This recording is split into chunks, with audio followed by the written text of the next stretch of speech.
pour aller vers le renouvelable. Donc là aussi, nous devons avoir un équilibre entre les fossiles et le renouvelable, avoir un agenda africain où la ZLECAf, par exemple, pourrait avoir, en termes de transport et de commerce, un rôle extrêmement important.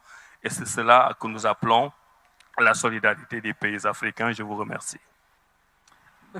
Thank you very much for sharing the initiatives that are ongoing in Senegal. Before I come to His Excellency Wamkele, let me come home, yeah, in Tanzania. And I have a question for you. I think the audience would like to hear, how can gas-producing country like Tanzania develop affordable, all right, and commercially sustainable LPG framework that will really, really help move Africa's gas resource from better value chains and would allow to expand access to clean cooking? I think this is a question dear to Tanzania. Honorable Ndejembi, the floor is yours. Yes, first of all, thank you very much for this question. It is well stated that almost 2.1 billion people globally do not have access to clean cooking. And if you break down that number, about 1 billion out of that is from Africa. And from that 1 billion that is from Africa, with people without any clean cooking access, you will see that 85% of that is from sub-Saharan Africa. Well, therefore, it is safe to say that clean cooking is no longer a topic that would say needs to take time. It is an urgent topic. It is a development priority. But it is simply not just an energy issue, but it is also a public health issue, environmental issue, gender equality and economical development issue. I'll come back home here. Prior to 2021, access to clean cooking was about 6%. But under the steady stewardship of our president, Dr. Samia Hassan, she championed it, she campaigned it, pushing access to clean cooking here in Tanzania. We have managed to move from 6% to about 28% today as we speak in 2026. And that has also increased our imports from about 290,000 metric tons per year to about 459,000 metric tons per year last year in 2025. So you see, we have made steps. However, by doing that, we still have created a bigger demand. Today here in Tanzania, 7 out of 10 households still use charcoal and other sources of energy for cooking. So there is still room for work. We have vast resources of gas in Africa, in Tanzania, but we should not treat that commodity as an export commodity only. We should also scale up the use of natural gas, LPG, here at home in Africa. And how do we do that? We do that by also connecting our countries. We have neighboring countries like Mozambique. From Madimba to where their plant is about 74 kilometers. We need to connect with ourselves so as we can provide greater access to clean energy across our regions, across our continent. We can have pipelines from Tanzania to Kenya, pipelines from Tanzania to Uganda, to Congo and so forth. That will give us access to clean energy for our people and scale up access to LPG and CNG. But looking at the International Energy Agency, it estimates that under policy settings, around 75% of global population could still have access to clean cooking by the year 2030. But that needs political will. It needs an inclusion from the public sector, the private sector, and all other major stakeholders to help us achieve this. Thank you very much. Thank you very much, Honorable Minister. And I'm looking at His Excellency Wamkele. In one way or the other, when we're speaking about vision, she highlighted finance. When we moved ahead, and he spoke of universal coverage in Senegal, we're speaking about finance. Again, in Nigeria, when we're thinking about really utilizing the gas in the country and reaching out from gas to prosperity, we're talking finance. And last but not least, when we're listening to having access to clean cooking resource here in Tanzania, wanting to reach more, we mean finance. And you come from the Africa Continental Free Trade Area. A question for you, and I'm sure the audience would like to hear. How can you actually help Africa advance some of bigger projects? Because there is the appetite for that. And in particular, not only in gas, but then think about supplying clients regionally, okay, but also marking the use beyond the endowments that we've had.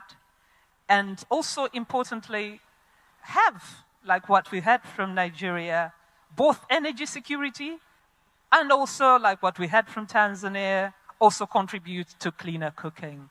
Please, I'm sure the audience would like to hear that view from you. Well, thank you very much. First, let me appreciate our leaders that are here.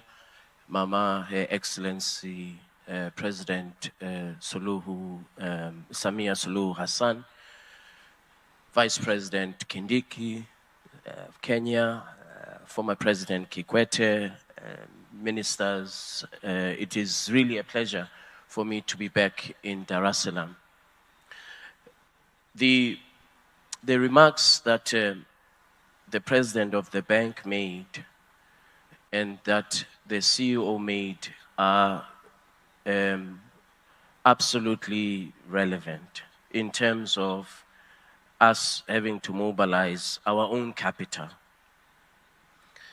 I think the president said that Africa has over $3 trillion worth of domestic capital. And the CEO said that Africa's capital must work for Africa's investment. Now, in the current global context, the context of fiscal constraints, reduced overseas development assistance, our former partners that were directing capital towards the continent themselves are subjected to sovereign debt distress. So the global context is very constrained. So the question, therefore, is how do we mobilize domestic capital? African capital, over $3 trillion that's available, channel it and direct it towards infrastructure projects on the continent. So I think this is a challenge. We've established the frameworks, they are there. President Kaberuka was instrumental and others in establishing Africa50. It's functional. Over $9 billion worth of investments in infrastructure since its establishment. I believe the next challenge is how do we mobilize the domestic capital that we have. Of course, those partners that are willing to partner with us from outside of the continent, I'm sure they are most welcome. So today's discussion is very timely. The President's vision of the new Africa financial architecture is timely because it addresses this question, a very pertinent question of reduced and constrained capital flows into the continent for infrastructure development. The role of the AFCFTA is very simple. It is to enable scaling of infrastructure investments. So, for example, here in Tanzania, the country produces over 170 million cubic meters of gas annually from Songo Songo and other places. We've heard Mozambique producing gas We have also visited, by the way, last month in Angola, we visited a facility that will produce sufficient fertilizers to supply not only for, Amufet is the name, not only for Angola, but the region. However, with all of this investment and the capital that it will be directed to scaling, if we don't have harmonized rules for the exports of these fertilizers to happen, or the export of the gas to happen, we will not achieve our objectives. And so this is the first way in which we can contribute to the development of infrastructure in Africa, enabling the scaling of these projects. Second, by deploying harmonized trade rules, trade policy, to enable trade amongst countries. If you have a domestic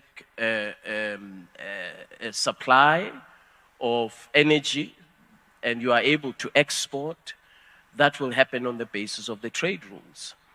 A market of 1.4 billion people with a combined GDP of $3.4 trillion is a very significant market, domestic market. But we have got to overcome the fragmentation that has happened for many years, by creating a single market. And so the infrastructure projects that we see, and by the way, you know, my neighbor mentioned the productive capacity between Senegal, the Gambia, and Mauritania, and the connectivity in terms of production capacity, the Honorable Minister. I drove from the Gambia, Banjul, to Dakar. And there is a bridge, Senegambia Bridge, which was financed by Africa50, completely transformed the trade ecosystem of the two countries, particularly the neighboring cities, smallholder farmers, informal traders.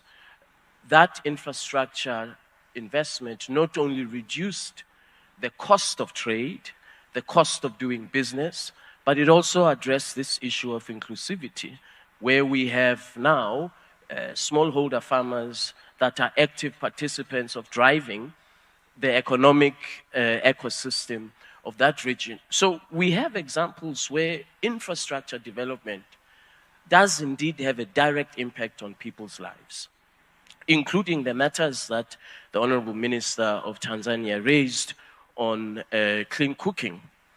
And I want to congratulate Mama for her leadership, because she raised this matter in the African Union. It is now one of the projects of the African Union that the entire continent is focusing on through her leadership. And we were here last year for the Clean Cooking Summit that Mama hosted with AFDB. So for us, our role is very simple.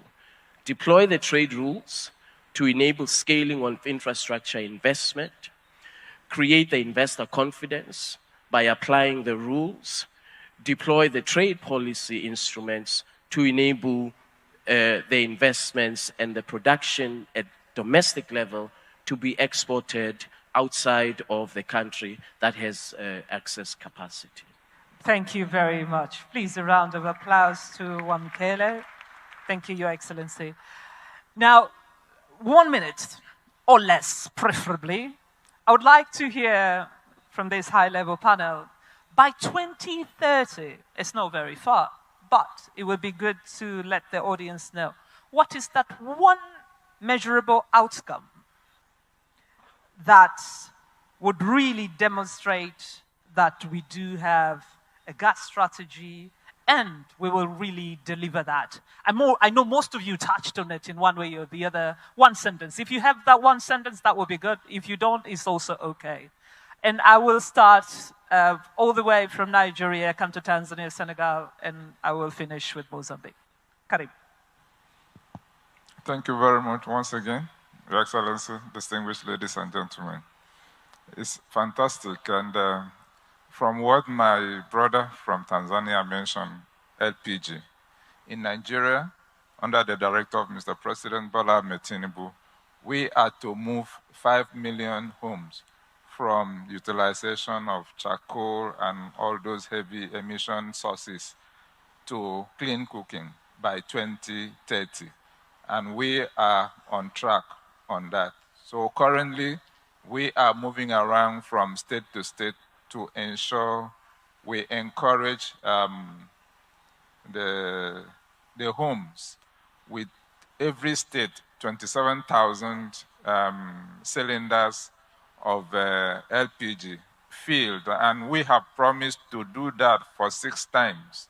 This is how to move them. It's not for rich homes, but for the poor homes, the less privileged, to move them from and using all those heavy emission sources in their own cooking to protect public health. Thank you very much. Thank you very much. That's a big point. Thank you. A big campaign around clean cooking in Nigeria. Yes, United Republic of Tanzania. Welcome. Thank you. If there's one thing, it's that as Africans, we should not work in silos. We should collaborate. We should form infrastructure projects that are bankable, scalable, and that provide access to one another as a continent. Thank you. Thank you very much. Senegal. Nous avons un grand problème d'équité territoriale avec l'électrification rurale. Je disais qu'on a un grand problème d'équité territoriale avec l'électrification rurale. Parce qu'on parle beaucoup de gaz to power, de gaz to industrie, les questions de l'énergie de façon générale. Mais nous oublions toujours qu'il y a une population très travailleuse qui n'est pas dans les grandes villes, qui est loin de ces questions de développement et qu'on doit aussi aider à se développer. Et le dernier point, c'est que puisque nous sommes en train d'exploiter notre gaz, nous voyons qu'il y a un problème économique de différence de vue entre les majors, les opérateurs et nous. Tous les majors veulent exploiter notre gaz, faire du GNL et aller à l'exportation. Alors que notre véritable besoin, c'est d'avoir le gaz domestique pour la gestion de nos propres besoins. Et ça, heureusement, le Sénégal et la Mauritanie l'ont très bien compris dans le cadre du programme GTA et nous travaillons tous les jours à essayer d'avoir nos ambitions communes prises en charge par ces opérateurs. Je vous remercie. Thank you very much. And I move to Wamkele, please. Well, thank you again. Well, I would say that let's set ourselves a target by 2035 of this in excess of $3 trillion of domestic capital that is in Africa. How much of that can we mobilize to direct towards our own infrastructure development? Given the current global context that I mentioned in the previous segment, let's set ourselves a target.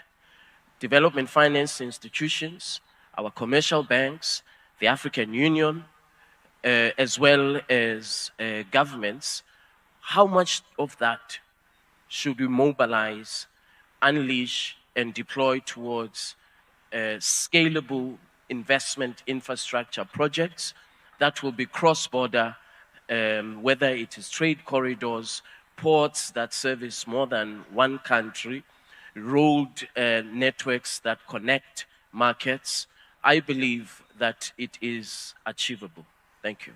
Thank you very much. Important to set the target. Yes, Honorable Kala. For us, we do have a target, which is our main priority, achieving the full potential and capacity in terms of production of LNG by 2028, which is the time that is scheduled to achieve the high production of our LNG project, which is scheduled to transit from the current 3.4 tonic metrics of capacity to 38 per year. So this is our main priorities to achieve what we have already defined in our strategy. And the commitments that the government is already designed is to ensure the right environment and sustainability of LNG project. It means to achieve the legal stability and also a safe environment for the companies to operate in the country. Thank you. A very, very important point. Safety of the company, but importantly, you will complete the LNG by then. Really, please join me in thanking the members of the panel. As you've heard since morning, we are here for 2 days. So this was just a glimpse of what you will be hearing for the next 2 days. Please, members of the panel, let us all rise and take our seats. Thank you.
Every industrial revolution has been powered by one thing: reliable energy.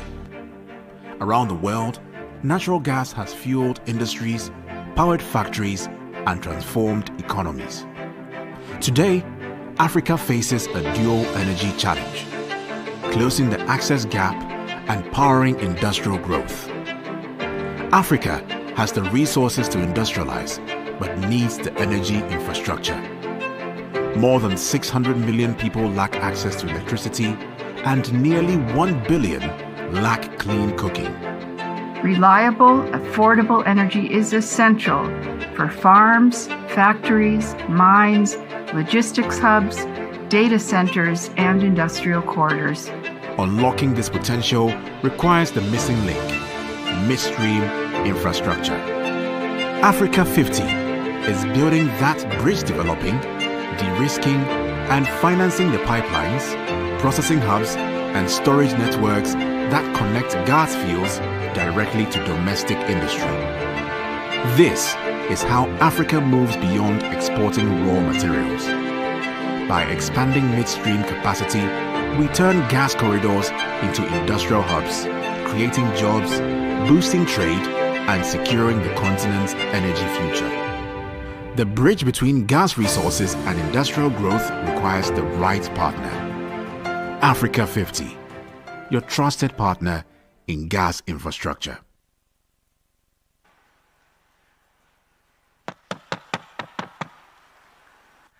Your Excellency, with your permission, it is now my honor to invite Your Excellency Professor Kithure Kindiki, Deputy President of the Republic of Kenya, to deliver his remarks. Please, let's welcome him.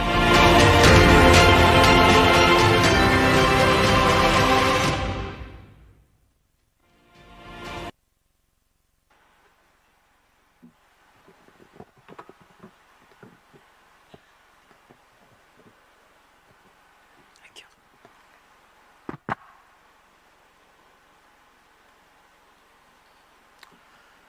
Mheshimiwa Dr. Samia Suluhu Hassan, Rais wa Muungano wa Jamhuri ya Muungano wa Tanzania,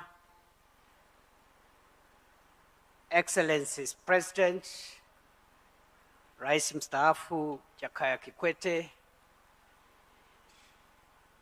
ndugu zangu wa Tanzania, na wasalimu hamjamboni, wengine shikamoo.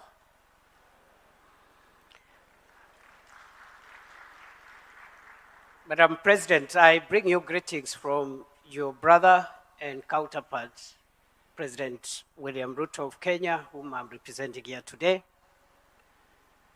And I come here to do a very simple task. I've been asked to discuss Kenya's experience with large-scale energy infrastructure projects, the lessons we've learned.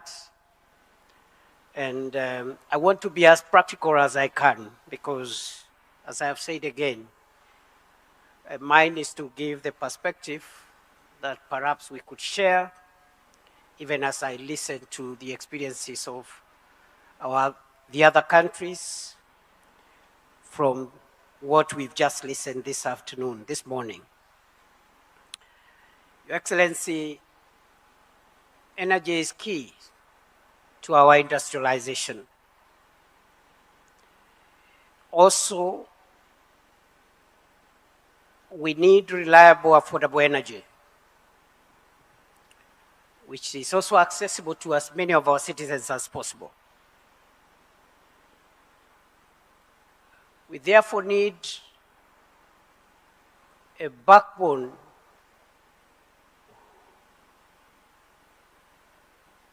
a source of energy and enough infrastructure to convey that energy to reach people's homes and to power industries. I don't want to repeat the statistics that have been given about the potential, the energy potential in our continent, including potential on natural gas.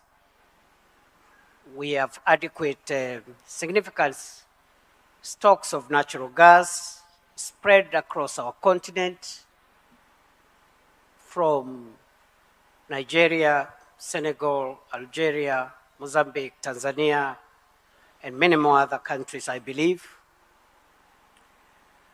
But the challenge we have is how to provide major energy infrastructure projects, which normally take a lot of time, require a lot of technical expertise, and also are costly to be able to industrialize. Many scholars and policymakers have cited the fact that Africa's arable land, mineral wealth, including natural gas, a good population, as drivers of Africa's future. The only thing I want to add, even as I go into energy projects, is that Africa needs to build confidence in itself. Africans, we must learn to have confidence in our continent and in our capability to do what others have been able to do. Therefore, Your Excellency, for us, we have picked a few things along the way. The first one is government commitment and political leadership. It's very important for our various countries for us to have government commitment and political leadership, which provides strategic direction, policy consistency, investor confidence, and continuity across political cycles. The biggest threat today to Africa's development is policy disruption, which is an unintended consequence of democracy. The movement from one administration to another, which is a good thing, because democracy is a good thing. But we must find ways of insulating our development agenda from democratic transitions so that we can have continuity. And that is the discussion we're having in Kenya, generally. We have heard what President Samia has done in Tanzania, what President Ruto is doing in Kenya, and I'm sure many of our countries, our leaders are doing their best. But how do we assure that what the projects and the programs and the policy framework in place today will be in place 20, 30, 40, 50 years. So that as we do these things, we are looking at taking Africa from where we are today into the first world. Because it is possible, others have done it, Africa can do it. But if we are going to have disruptions every time there's an election, every time there is a succession from one administration to another, then that is going to be a big bottleneck. So consistency, continuity, and stability is a very key enabler of these wonderful objectives around infrastructure. As we build a democratic Africa, we must build a wealthy Africa at the same time. And the two outcomes are not mutually exclusive. Number two, robust policy and regulatory framework, which provides predictability for investors, lenders, and developers, while ensuring environmental, technical, and consumer protection issues.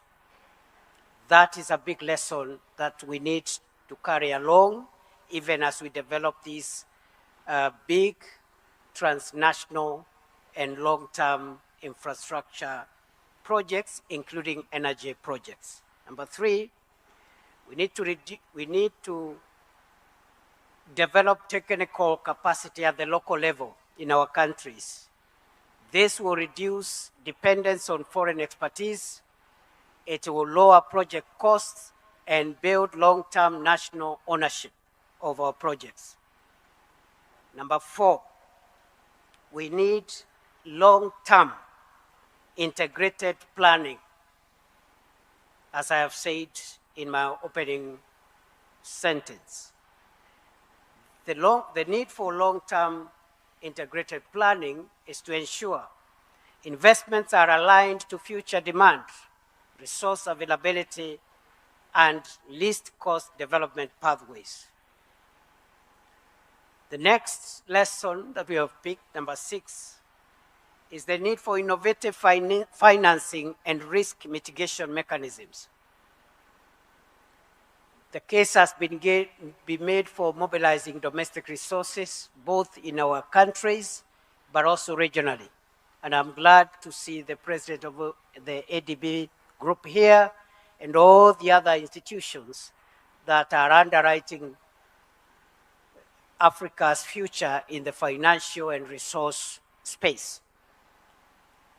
So we need to have innovative ways of mobilizing resources, both nationally and regionally, to be able to reduce investor risks, lower cost of capital, and enable implementation of capital-intensive projects.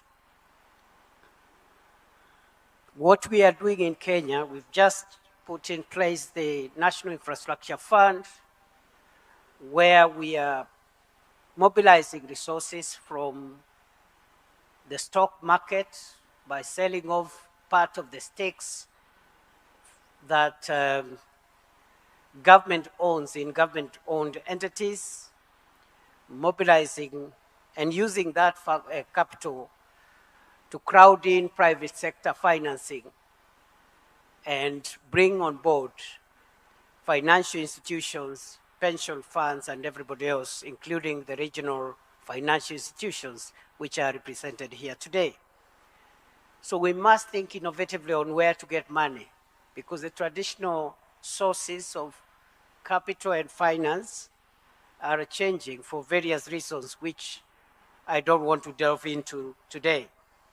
Number 7, and it is linked to number 6, is private sector participation, involving the private sector so that we can mobilize capital, but also technology, and create operational efficiency while reducing pressure on our public resources that we have by collecting taxes from citizens. The next lesson we have learned is around community engagement and benefit sharing, lesson number 8.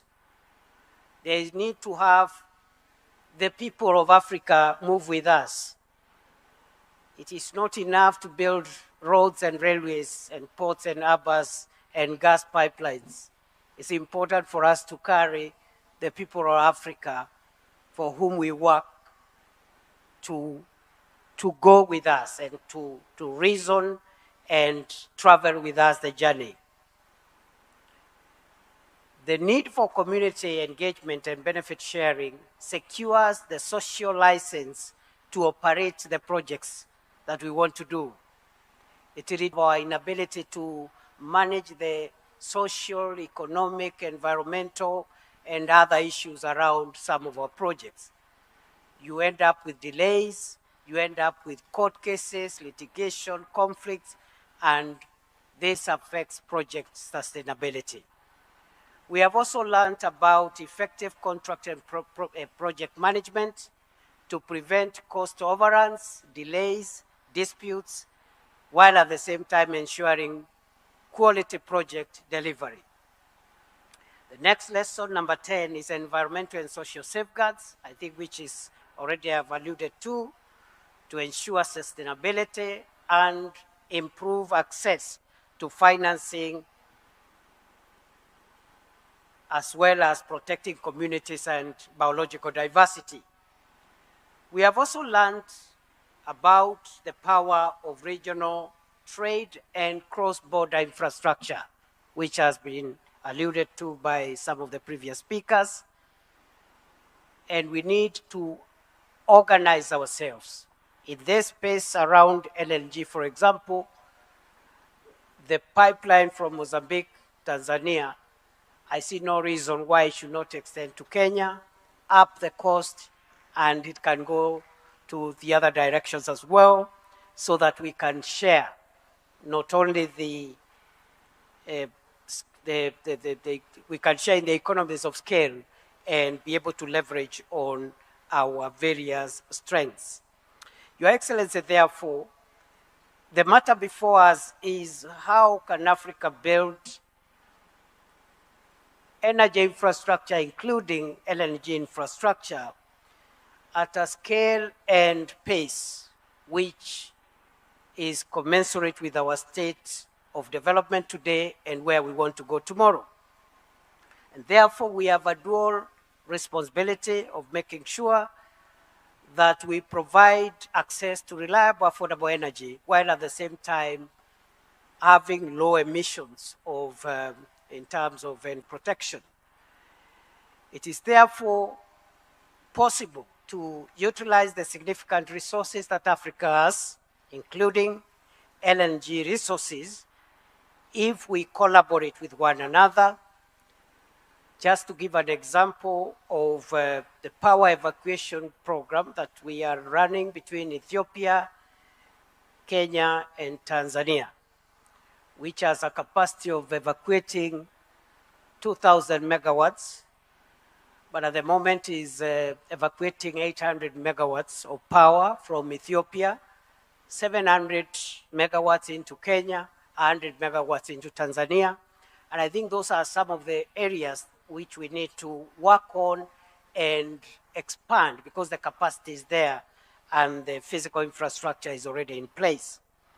Tanzania has led by example in this space, but we need more infrastructural projects for gasification, regasification, power plants, and pipelines, so that we can take this matter to the next level. Your Excellency, once more, let me summarize by address in simple terms, because sometimes we complicate what we want to say with a lot of English. The future of this subject matter and the future of our continent lies on how we handle 5 things. Number 1, the people. I have talked about the need for us to go along with the people. The story of Africa's development must be written together collectively. And that's why it is important that the discourse we're having around development must be sensitized to communities, to the citizens, to make sure that we are all aligned. We must, for example, let me give this example. Many African countries are struggling with the politics of identity, especially subnational identities. Luckily, Tanzania largely does not fall under that category. Kenya does.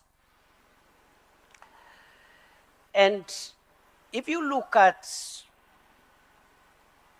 our constitutional order in many of our countries, there is need for identity. There is need for democratic space and expression and identity. But there is also, increasingly going forward, the need for African leadership to pursue not just the politics of identity. In fact, we should overcome the politics of subnational identity and promote more the politics of interests and wealth creation. We must work towards making our people rich, wealthy, prosperous across the board, even as we build democratic entities, especially between the public and private sector, to provide resources, not just financial resources, but also blend the human resources from public and private sector to give us the outcomes we require. Number 4, it is governance. Governance. I think part of it has been spoken to. This area about energy, resources, and natural resources require better governance so that we can be able to attract investments, build the confidence of investors, and secure the wealth of our people. Finally, it is the issue of political stability. We can build the best roads, the best airports, the best railways, the best seaports, but without long-term political stability, all that can be washed away. And therefore, we need to invest in strategic security, not just for our countries, but for our region as a whole. Because any instability anywhere in Africa is instability in our own countries. We have seen how the 1980s, 90s have looked like. And with the developing geopolitical changes, we must be able to invest in long-term political stability and strategic security for our countries, for our region, so that we can underwrite the future of our continent, because all these infrastructure projects, if our continent, our countries are not secure, can be washed away overnight. Thank you, and it's a pleasure for me to address you. Thank you very much. Thank you very much, Your Excellency, and thank you for the nuggets of wisdom that you've shared. We really appreciate it. Thank you so much. Your Excellency, ladies and gentlemen, one of the defining features of the Infra for Africa Forum is that apart from the conversations that move or unlock funding into infrastructure, it's also a platform for action. We have signings that we are going to do that are actually coming out of some of the things that we've already spoken about, including gas. And I'm also proud to say that, Your Excellency, 3 out of those 5 are related to Tanzania. So we are going to start with the very first signing, which is between Africa50 and the Tanzania Ministry of Health. And this is an agreement for the expansion of access to dialysis and renal care across Tanzania. Please help me to welcome here Dr. Grace Magemba, Permanent Secretary, Ministry of Health, United Republic of Tanzania. I'll also invite Mr. Jalal Kimji, Chief Executive Officer of the Africa50 Principal Investment Fund.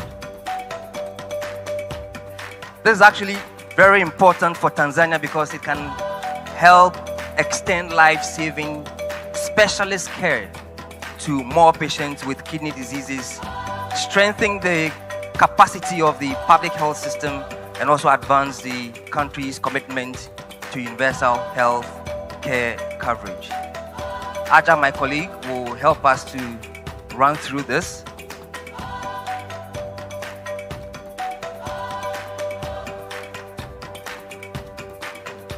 This agreement also is a demonstration, actually, of how public-private collaboration can mobilize investment in special expertise in social infrastructure that directly impact the people's lives.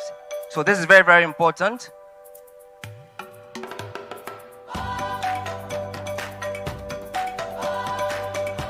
Access to dialysis and specialist renal care is a matter of life and death for patients. So these kind of agreements are super important to ensure that people can have this kind of access, treatment, and will be able to live quality lives.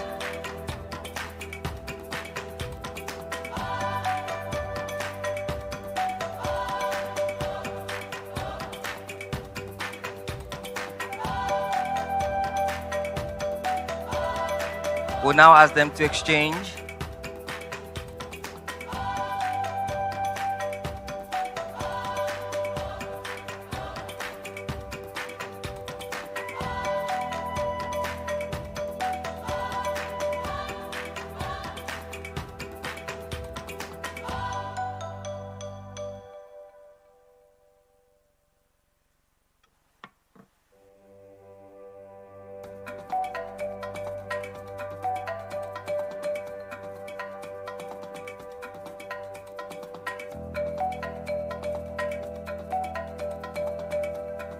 Yes, we'll take a picture now.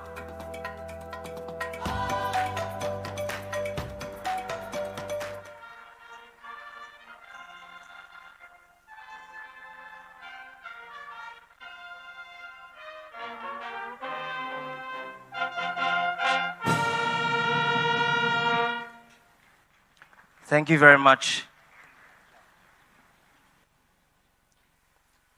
The second signing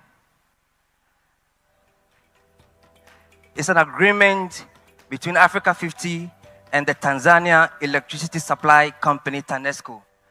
And this will be to formalize a partnership between the two organizations for the implementation of electricity transmission PPPs in Tanzania. May I please invite up here the signatories for this particular signing. Remember that Africa50 led the first ever PPP transmission line signing in Kenya, and as we promised, we are going to scale and take it across other African countries as well. May I please invite the signatories to come up?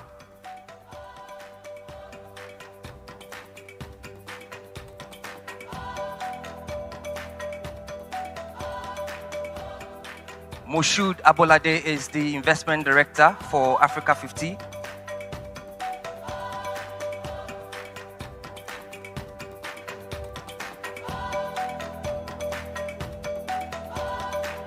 We have the acting managing director for TANESCO, Engineer Timothy Imgaya.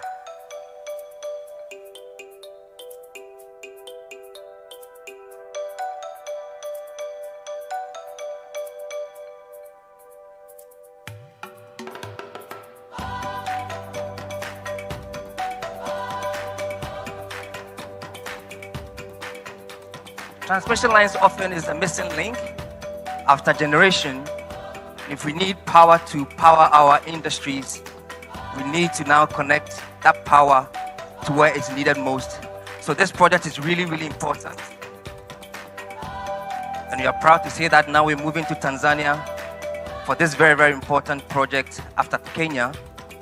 And more African countries will also benefit from Africa50's expertise in transmission lines PPP.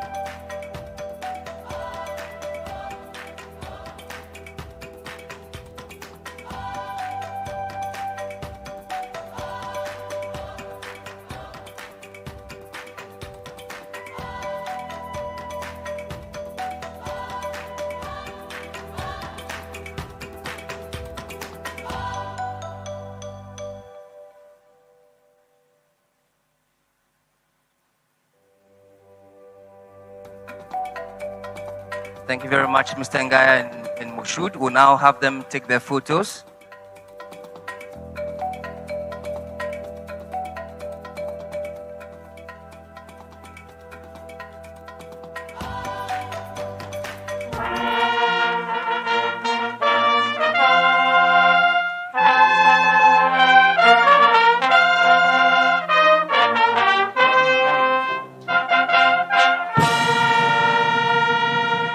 Thank you.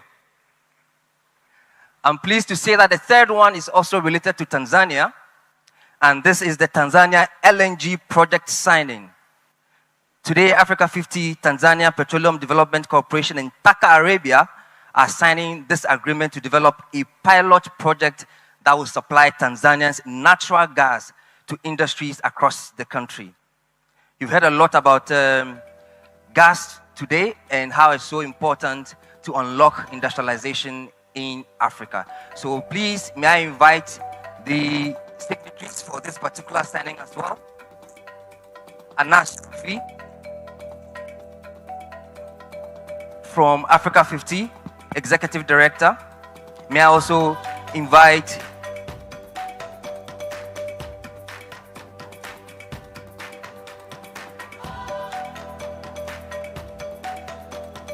Musa Mohamed Makama, Managing Director, Tanzania Petroleum Development Corporation. Karim Shaban, Managing Director, Taka Arabia.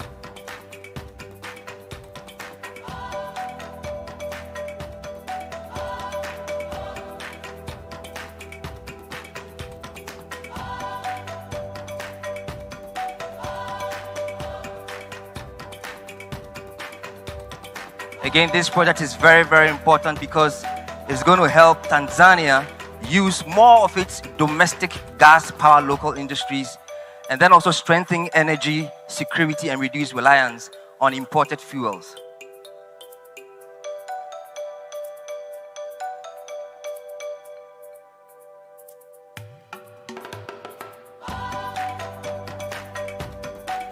Again, the bigger picture is that it will lay the foundation for a larger LNG project here in Tanzania.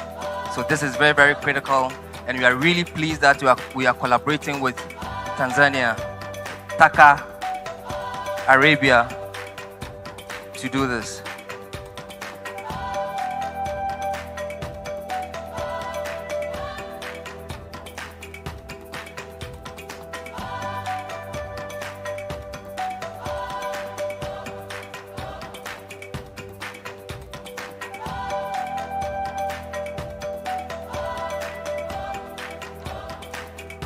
Africa50, as always, will bring its project development expertise to this project.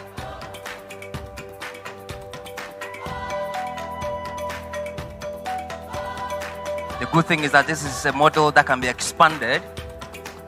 So after Tanzania, we're looking to move into other countries. You heard our CEO announce the big gas platform that will be leading on the continent. So this is exciting times, and we're really pleased that this is happening. Please give them a round of applause.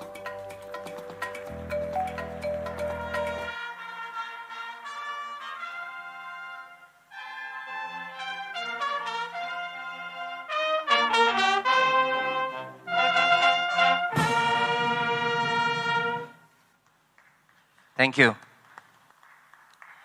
Anas, may I please ask you to remain?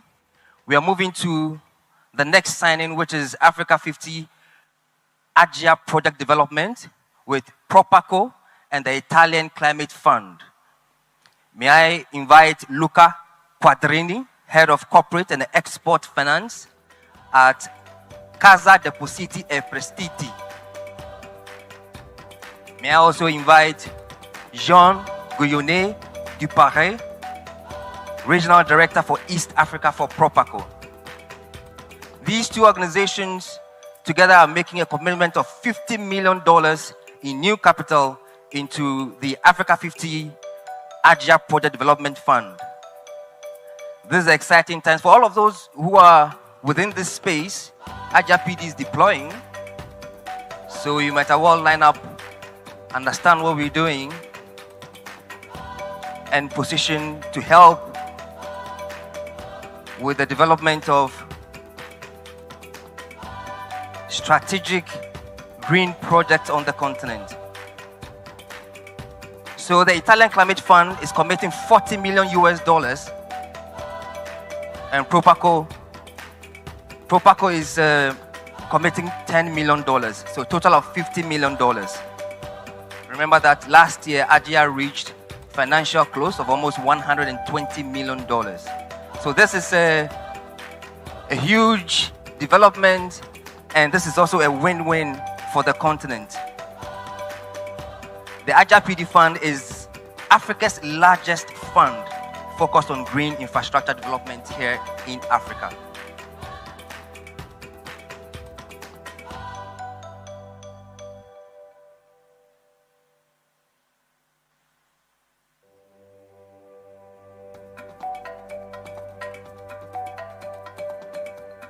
All signed and sealed. A round of applause.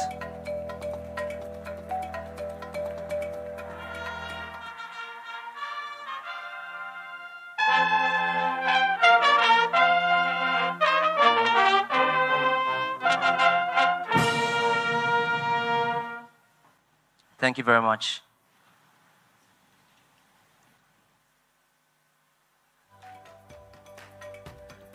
And the final one for this morning is the Africa50 and British International Investment BII Agreement. May I please invite Mr. Leslie Masdop, Chief Executive Officer for British International Investment. And may I also invite here Alain Ebobise, Group Chief Executive Officer of Africa50. Please let's welcome them with a round of applause. This is a strategic partnership on infrastructure investment in Africa. And guess what? This is not just a signing.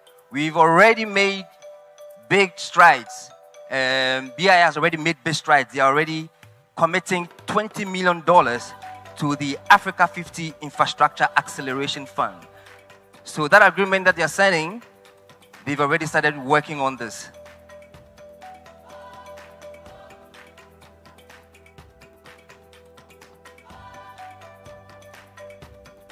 Africa's infrastructure ambitions cannot be driven only by public finance, so we need that partnership that we've heard over and over again in this room this morning to be able to reach there. So before we do the photo, may I also invite here Dr. Sidi Uta, please, if you may, join them. And also the CEO of the Africa50 Infrastructure Acceleration Fund, Sergio Pimenta. Please, may you also join them for the photo.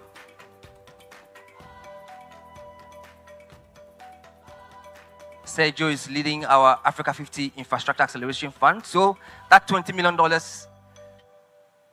he will be managing that.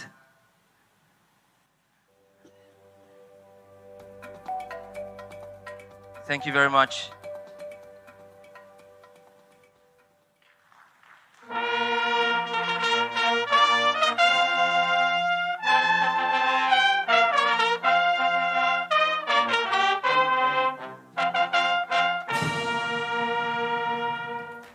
Thank you. This is the final of the signings today, but of course, it does not mean this is the end of the project that we'll be delivering across the continent. Thank you very much.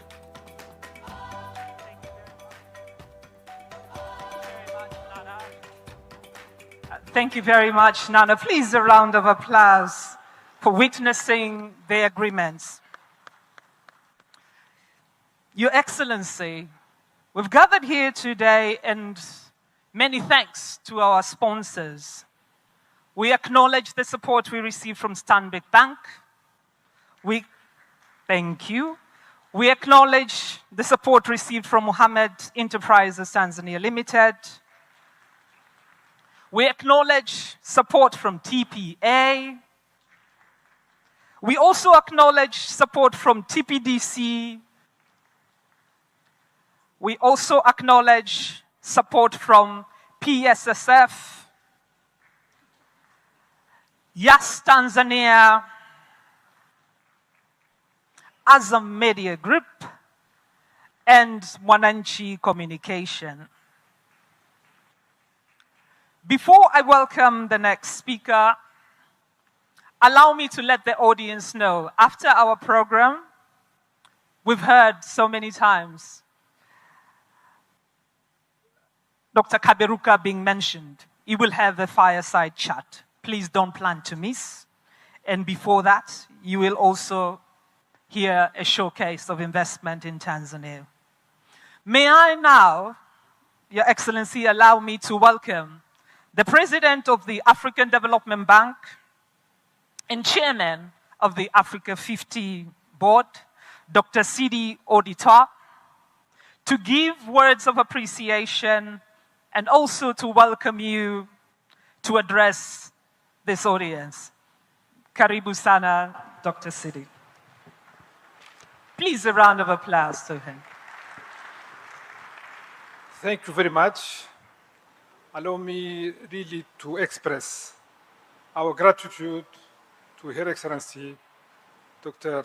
Samia Suluhu Hassan, President of the United Republic of Tanzania, for the warm welcome and for hosting this annual meeting of the General Assembly of Africa50 and the Infrastructure Forum for Africa. Allow me, Your Excellency, to invite you to deliver your keynote statement. Welcome.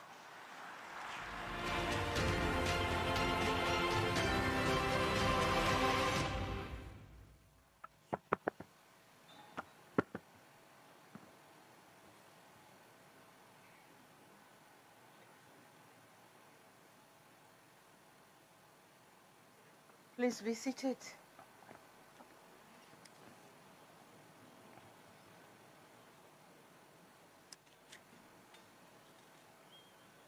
Your Excellency, the former President of the United Republic of Tanzania and one of the founding members or presidents of the Africa50, and this is none than Dr. Jakaya Mrisho Kikwete. Your Excellency, Deputy President of the Republic of Kenya, my brother Kithure Kindiki, Your Excellency, representatives of the heads of state and government, I also acknowledge the presence of Your Excellency Dr. Sidi Odita, President of African Development Bank and Chairman of Africa50. May I also acknowledge the presence of members of Parliament of Tanzania. They are here. Governors of Africa50, honorable ministers, Secretary General of the African Free Trade Area, Honorable Wamkele Mendi, Mr. Elena Abobise, Chief Executive Officer of Africa50. I also acknowledge the chiefs of the security organs here present, Tanzanian security organs, members of the diplomatic corps, development partners, distinguished investors, ladies and gentlemen, habari asubuhi and good morning. It is my distinct pleasure to welcome you all to the United Republic of Tanzania. And on behalf of the government and the people of Tanzania, I extend our warmest greetings and heartfelt appreciation for Africa50, or to Africa50, for entrusting our country with the privilege of hosting this year's Infra for Africa Forum and General Shareholders Meeting. Since its establishment, this forum has become one of Africa's vital platforms for shaping the continent's infrastructure and investment agenda. We are extremely honored that following the successful hosting of previous meetings by fellow African nations, including the last one in Mozambique, Tanzania has been chosen to welcome this distinguished gathering this year. Thank you very much, and you are most welcome.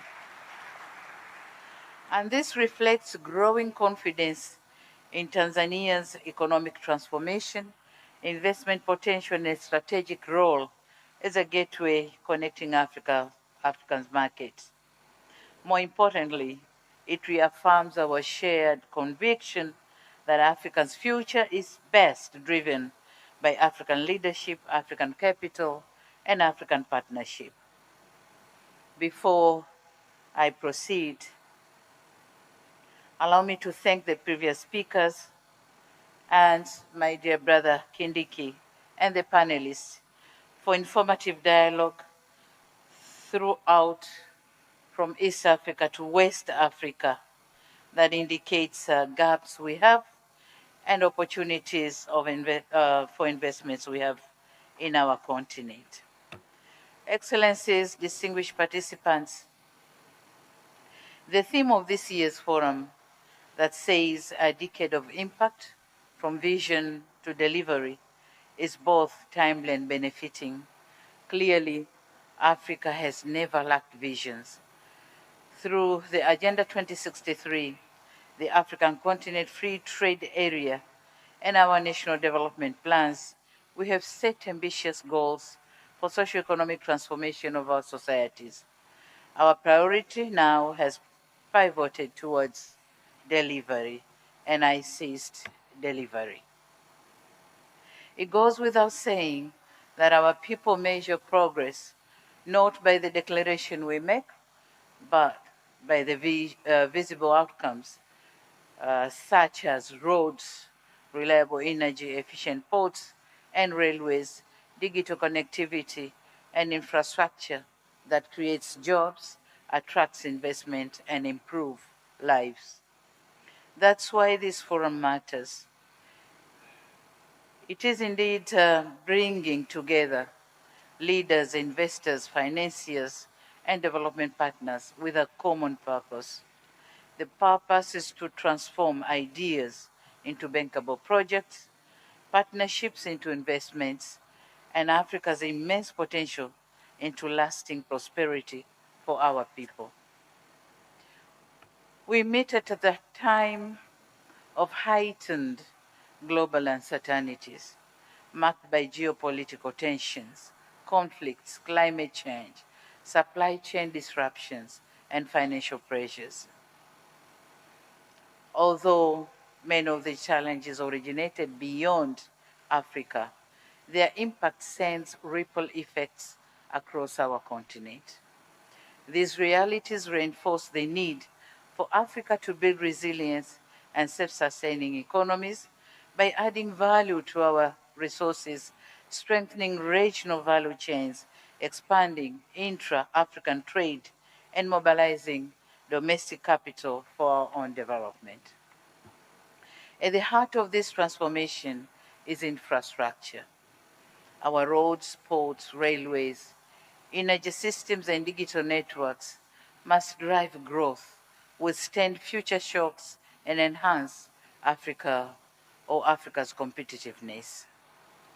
By developing bankable projects, mobilizing long-term financing, and attracting private investment, Africa50 reflects Africa's determination to finance, build and own its own future, and hence, through collaboration, strong partnership, and effective implementation, we can build a more resilient, competitive, and prosperous Africa. Excellencies and distinguished participants, as for us, Tanzania, our infrastructure transformation is guided by the Tanzanian Development Vision 2050 for the 25 years to come, whose implementation commenced last month, July this year. The vision spells out our ambition to build a competitive, industrialized, and inclusive economy driven by innovation, human capital, sustainable development, and modern infrastructure. Recognizing that this transformation cannot be achieved by the government alone, our 25 years journey to 2050 places the private sector at the center of economic growth, with ambition that 70% of economic contribution will be driven by the private sector, locally and global private sector. Our role as the government is therefore to create a predictable investment climate, deliver strategic public infrastructure, and build partnership that unlock private sector capital, innovation, and entrepreneurship. Over the past years, Tanzania has undertaken ambitious infrastructure development programs in our history. We have expanded and modernized the port of Dar es Salaam, enhancing its efficiency and strengthening its role as a regional trade and logistic hub. We are advancing the standard gauge railway to improve connectivity, reduce transport costs, and facilitate trade with neighboring countries. And we also investing in strategic roads, network, bridges, logistic corridors, and modern airports so as to strengthen national, regional, and global connectivity. These investments are already generating impact by reducing logistic costs, attracting investments. Maybe when the Tanzania Investment Center, we do the presentation, we see how Tanzania is receiving the FDIs from outside the country. So they are also reinforcing Tanzania's role as a strategic gateway for land-linked countries, including Burundi, Rwanda, Uganda, Zambia, Malawi, and Democratic Republic of Congo, by providing efficient access to regional and global market. Tanzania's strategic location along the Indian Ocean has historically positioned our country as a natural gateway to Africa. Today, through sustained investments in infrastructure, we are strengthening this role by connecting markets, facilitating trade, and supporting regional integration. As an active member of both the East African Community and the Southern African Development Community, Tanzania occupies a unique position as a bridge between the two important regional blocs. We are committed to using this position to strengthen cross-border trade, develop regional value chains, and promote investments that deliver shared prosperity. The African Continental Free Trade Area further complements regional efforts to enhance trade, investment, and infrastructure connectivity. We therefore stand ready to work with Africa50, governments, investors, and development partners to accelerate delivery of infrastructure that connects our people, industries, and unlock Africa's economic potential. Distinguished participants, talking on building Africa's next generation infrastructure, we are relying heavily on building integration systems that drive industrialization, innovation, and competitiveness. And in this respect, energy remains the foundation of economic transformation. Without reliable, affordable, and sustainable energy, industries cannot grow, business cannot expand, and economies cannot compete. So, in cognizance of this fact, Tanzania is investing in a secure and diversified energy sector through hydropower, renewable energy, and natural gas. The Julius Nyerere Hydropower Station and investment in other clean energy sources is strengthening energy security and supporting industrial development. With the continued discovery of natural or proven natural gas reserves, Tanzania is well positioned to contribute to regional energy security while promoting value addition, manufacturing, and economic diversification. We also recognize that Africa's energy future depends on stronger regional cooperation, cross-border transmission, networks, and regional power pools that will enhance energy security, reduce costs, and provide reliable power to support our growing economies. And my brother Kindiki has explained very nicely our East African pool, but we also have the Southern African power pool, which also provide electricity, reliable electricity to our countries. Equally important is digital infrastructure. In today's world, connectivity is essential as roads, ports, and energy. Through the national ICT broadband backbone, Tanzania is expanding digital access, improving public services, promoting financial inclusion, supporting innovation, and creating new opportunities, especially for young entrepreneurs. It is obvious that infrastructure alone cannot transform Africa. And I want to concur with Deputy Minister Kindiki that our greatest asset is our people.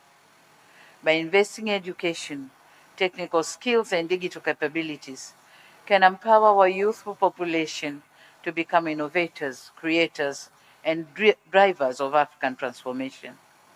We can develop them to be not merely consumers of the global solution, but producers of solutions to the world.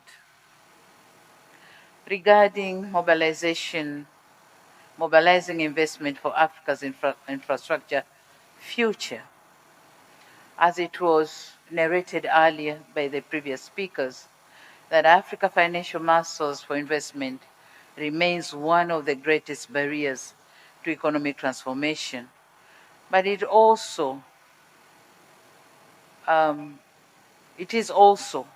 the greatest potential for private sector investment opportunities in our time. Governments alone cannot finance Africa's infrastructure ambitions. We must strengthen partnerships that bring together public resources, private sector, development financial institutions, and local and international investors. I, therefore, invite financial institutions, investors gathered here today to partner with us, Tanzania, and explore the vast opportunities available across transport, energy, logistics, manufacturing, digital infrastructure, and industrial development. Tanzania is no longer a source of raw materials only. It is becoming a destination for value addition, innovation, and industrial production and sustainable growth. Thank you. Talking of a shared vision for Africa's next decade, we must translate commitments into projects, ambitions into achievements, and plans into measurable results. The infrastructure we build must strengthen regional integration, expand trade under continental free trade area, and create opportunities for millions of Africans. To Africa50, I extend my sincere appreciation for your leadership and contribution to Africa's infrastructure transformation. Your achievement demonstrates the power of African-led partnership in delivering impactful projects. As we enter your next decade, we encourage you to continue championing innovation or innovative solutions and investment that connect our continent and improve the lives of our people. Tanzania stands ready to deepen its partnership with Africa50. As we have witnessed here, we signed 3 MOUs or agreements with Africa50, and we expect better implementation of those agreements. So Tanzania stands ready to deepen our partnership with Africa50, investors and all stakeholders committed to building a connected, competitive, and prosperous Africa. Excellencies and distinguished participants, before I conclude, I would like to encourage you to extend your engagement with the people of Tanzania beyond the meeting halls and invite you to experience the warmth of our people, the richness of our culture, and the beauty of our country. From the endless plains of the Serengeti, the proudly standing Mount Kilimanjaro, and to the breathtaking, beautiful islands of Zanzibar, Tanzania offers memorable experiences and exciting opportunities for tourism, hospitality, and sustainable development. Take time to experience them before you go back and buy another ticket to come back. You are here. Use them.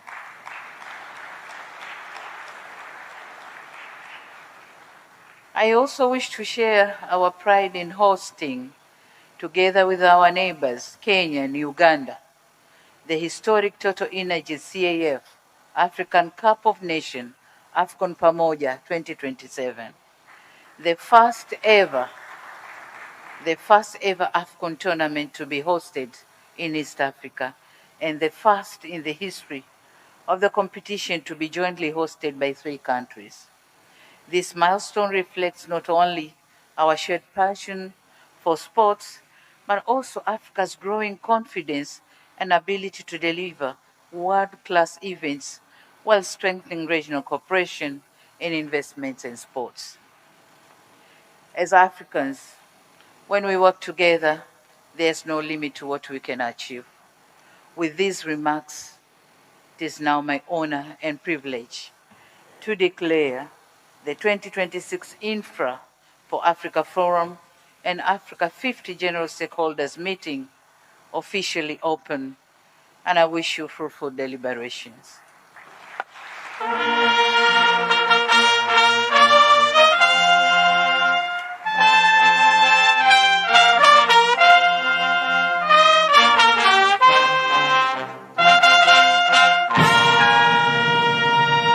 Thank you. God bless Africa. God bless Africa 50. Thank you for your kind attention. Thank you very much.